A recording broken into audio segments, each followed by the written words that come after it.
importance of tax neutrality when investing. So one issue that arises when you are an expat is cross-border tax complications.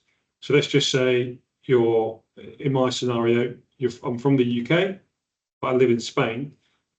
There is cross-border tax complications because I'm originally from the UK, and if I have my assets in the UK, then potentially there's problems because I have to base the rules on what the double taxation agreement states between the UK and Spain, and it's never simple. So a good solution that you can put in place is make sure that you invest your assets in a tax neutral jurisdiction. So tax neutral jurisdictions are places that have no taxes. So no capital gains tax, no dividend tax, no inheritance tax, no taxes of any sort when you are thinking about the type of taxes that you pay with investments. And these jurisdictions, or the most common jurisdictions, are places like the Isle of Man, Luxembourg, Jersey, Guernsey, and Cayman Islands.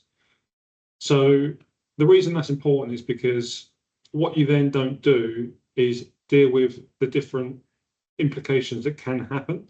So one example I can give is, for example, if you have your assets, for example, your investments that are domiciled in the US. So the way you can find that out is you can look at an ISIN number.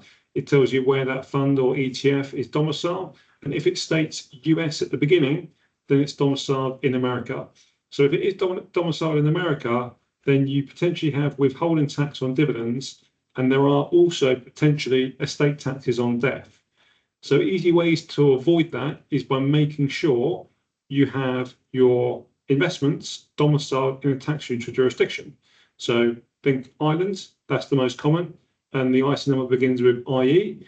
You've got Luxembourg, which is LU. Those are the two most common ones, which means that there aren't any withholding taxes whatsoever. And if you compare just having a US fund versus an Irish fund, you could buy the exact same fund, but it's just domiciled in a different jurisdiction. So it avoids the problem without actually restricting you to specific investments of some kind, because you could buy the S&P 500s that's domiciled in Ireland, or it could be domiciled in America. It tracks the exact same index, so there's no difference there whatsoever. But when thinking about the actual place where you're buying and selling investments, that is really, really important, because if I invest my money in a UK platform, then I'm always going to have the worry if I move to a different country, for example, and there isn't a double taxation agreement, or there is something that stipulates that on death there isn't any type of legislation that states what happens for inheritance tax, which means potentially I could end up being taxed in a different country for inheritance because my investments are based in the wrong jurisdiction. So tax neutrality deals with those issues because it means you don't have to worry about that. And it can be portable globally as well. So just to give you an example, again, I used to live I've lived all over the world. So I lived in South America, Latin America, and the Middle East whilst I've been working in finance. And in those jurisdictions, people always make sure they kept their money in a tax neutral jurisdiction. But if you take the UAE and Saudi Arabia as examples where I actually did live before, that isn't necessarily the best place to have your money, because in Saudi Arabia or the UAE, if you leave the country, then those accounts have to be closed down. So you want to make sure it's a tax neutral jurisdiction that is actually set up for expats that are moving around globally, because what you don't want to do is have your assets in a country, and I'm going to give another example on the UK here, because the UK works on a tax year from April to April, whereas a lot of other countries around the world do it from January 1st to the 31st of December.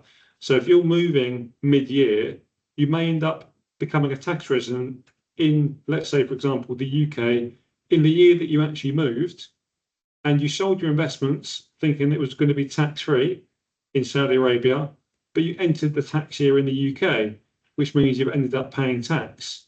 And that's an easy thing to avoid by making sure your assets in a jurisdiction where if you move anywhere around the world, you haven't got to close that account down. So these types of platforms and investments are normally, they can normally only be set up with an international financial advisor like ourselves. So if you do have a very global outlook on where you're going to end up, it's important to make sure you speak to the right advisor and also a company that has regulations globally.